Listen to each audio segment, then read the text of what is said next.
ప్రేక్షకులందరికీ నమస్కారం. సుమన్ టీవీకి స్వాగతం. నేను గీతాంజలి.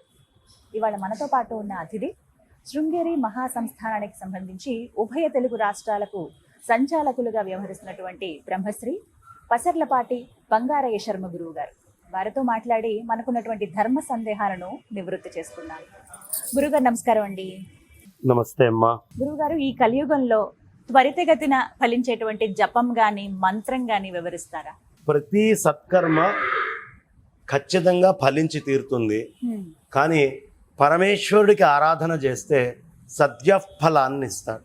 అప్పటికప్పుడు గణపతిని ఆరాధించిన, చండీ అమ్మవారిని ఆరాధించిన, హనుమంతుణ్ణి ఆరాధించిన కలౌ హనుమత్ చండీ వినాయక, ఈ ముగ్గురు సద్యఫలాన్ని ఇస్తారు. ఇంకొకటి గోసేవ సద్యఫలాన్ని, సమస్తమైనటువంటి పాప పంకిలాన్ని సత్వరమే దూరం చేస్తుంది.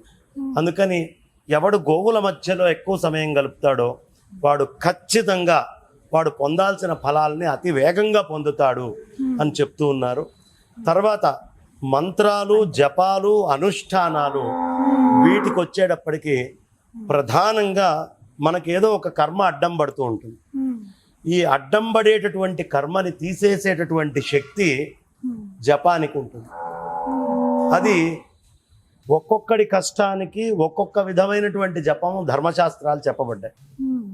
అయ్యా మాకు బాగా ఎక్కడ చూసినా కూడా వర్షాలు లేవు, బాగా కరువుగా ఉంది అన్నప్పుడు వేదం చెప్తుంది, కారీరి ఇష్టి వృష్టికామోయజేత. కారీరి అనే ఇష్టి పూర్తి చేయవయ్యా, ఆ ఇష్టి అయ్యేటప్పటికి నీకు వర్షం వస్తుంది. అంటే కొన్ని మంత్రాలు, కొన్ని జపాలు కొన్ని ఫలితాలను ఇస్తాయి. మన సమస్యకి ఏది జపము, ఏది చేయాల్సినటువంటిది, ఏది ఏ ఫలాన్ని ఇస్తుంది అని ఎవడు తెలుసుకుంటాడో వాడికి దానికి తగ్గటువంటి ఫలం వస్తుంది. అన్నిటికీ ఒకటే మంత్రం ఉండదు. మా దగ్గర ఒకటే పుస్తకం ఉందండి, ఇదే మొత్తం అన్నిటికీ చెప్తుంది అని అనుకోక్కర్లేదు. కొన్ని వేల లక్షల గ్రంథాలు ఉన్నాయి, అన్నిట్లో అనేక రకాల సమస్యలకి సమాధానాలు ఉన్నాయి. జపం అంటే ఏ విధంగా చేయాలి? అనుష్ఠానం ఉండాలా? నిత్యం చేసుకునేవా? ఏమన్నా పర్వదినాల్లో మాత్రమే చేయాలా? ఏమన్నా తిథుల్లో మాత్రమే చేయాలా? ఇలా ఏమన్నా ఉంటాయా? ఇప్పుడు నువ్వు చెప్పిన అన్ని రకాలు ఉన్నాయమ్మా జపాలలో. నిత్యము చేసేటటువంటి జపాలు ఉన్నాయి. లేదండి ఇది ఆదివారం పూట రాహుకాలంలో చేస్తే చాలా విశేషము, ఇది మంగళవారం చేస్తే చాలా విశేషము, ఇది ఆ దేవతా ప్రీత్యర్థం, ఇది సోమవారం నాడు చేస్తే గొప్పదండి అని వారాలలో చేసేటటువంటివి కొన్ని మంత్రాలు ఉన్నాయి.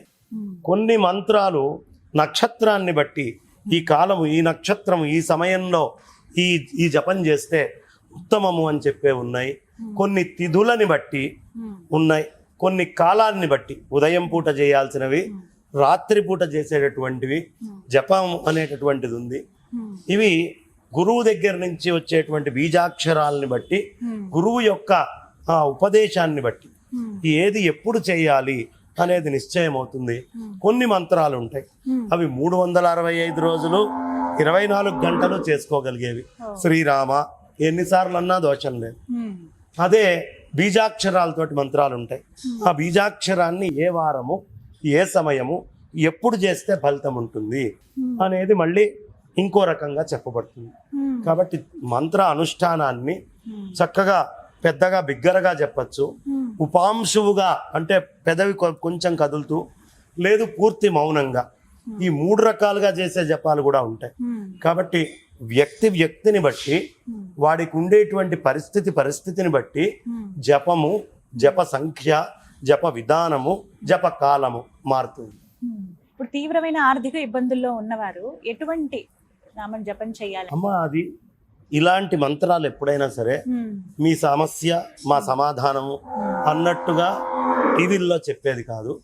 దానికి యోగ్యంగా ఆ సమస్యలో ఉన్నవాడు ఒక సరైనటువంటి గురువును ఎంచుకొని, ఆ గురువు అంటే మళ్ళీ ఎవరి దగ్గరికి పడితే వాళ్ళ దగ్గరికి కాదు, కొంత విద్వత్తు ఉండి, జ్ఞానం ఉండి, ఏ జగద్గురువులో, పీఠాధిపతిలో, లేదు మంచి అనుష్ఠాతలైనటువంటి గురువులో వాళ్ళ దగ్గరికి వెళ్ళి, అయ్యా నా సమస్య ఇది, నా నక్షత్రము, నా రాశిది, నా గ్రహస్థితిది, ఈ గ్రహస్థితిలో పుట్టినప్పుడు వాడికి రాహువు బాగుండక ఇబ్బంది వచ్చింది, నేనేదో వేరే మంత్రం చెప్తే ఏం పని చేస్తుంది, చెయ్యి. కాబట్టి వాడి యొక్క ప్రతిదీ టైలర్ మేడ్ అమ్మ. ఎవడు ఉంటాడో వాడిని చూసి వాడికి తగ్గట్టుగా కుట్టి తయారు చేసేటటువంటిది. అలాగే. కాబట్టి మంత్ర జపము అనేటటువంటిది ఎవరికి యోగ్యమైంది వాళ్ళకి చెప్పాలి. మన నోట్లో మాట కూడా అంతే కదా. పేషెంట్ వచ్చాడు, వాడితోటి మాట్లాడేది ఒకటి ఉంటుంది, అవి అక్షరాలే. ఎవడో తప్పు చేసి మన దగ్గరకు వచ్చాడు, వాడి ముందు మాట్లాడేది అక్షరాలే. ఆ అక్షరాలే అన్ని సందర్భాల్లో మాట్లాడతాం, పరిస్థితిని బట్టి మారతాయి. ఇదే గ్రహస్థితికి కూడా మన పరిస్థితిని బట్టి అక్షరాలతో కూడిన మంత్రాలు మారతాయి, తత్ఫలితం మారుతుంది. సర్వకాల సర్వావస్థల్లో ప్రతినిత్యం జపించుకునేటువంటి కొన్ని నామాలు తెలియచేయండి, ఎప్పుడెప్పుడు పఠించాలో కూడా తెలియచేయండి.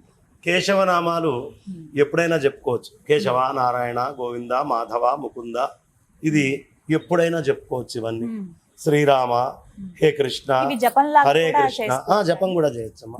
శ్రీరామనామం జపం చేయమని సాక్షాత్తు పరమేశ్వరుడు చెప్పాడు. శ్రీరామ నీ నామం ఎంతో రుచిరా అని అనుభవించిన రామదాస్ చెప్పాడు. కాబట్టి అనేక మంది మహాత్ములు స్మరణము మరవకురా, నామస్మరణము మరవకురా అన్న త్యాగబ్రహ్మ శ్రీరామనామాన్ని, శివనామాన్ని ఆచరించాడు, శివ పంచాక్షరినే. కాబట్టి మనకి ఎప్పుడూ ఇదమిత్తం అని ఏది ఉండదు. కానీ ఈ నామాలన్నీ సర్వనామం, చక్కగా అందరూ చెప్పుకోవచ్చు.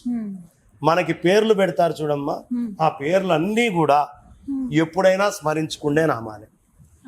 బీజాక్షరాలతో వచ్చేటటువంటిది హిరీం లలిత అని ఎవరికి పెట్టరు, లలిత అని పెడతారు. అలా ఉండవు. లలిత ఎప్పుడైనా అనుకోవచ్చు, హ్రీం శ్రీం క్లీం లలిత అని. అలా ఉండవు కదా. అవి బీజాక్షరయుక్తంగా ఉంటాయి. అందుకని మన పేర్లు ఏ విధంగా ఆలోచించి పెట్టారో నామాలు కూడా పలకగలిగేవి అని దాని అర్థం. పలకకూడనటువంటి నామాలు పేర్లలో పెట్టరు.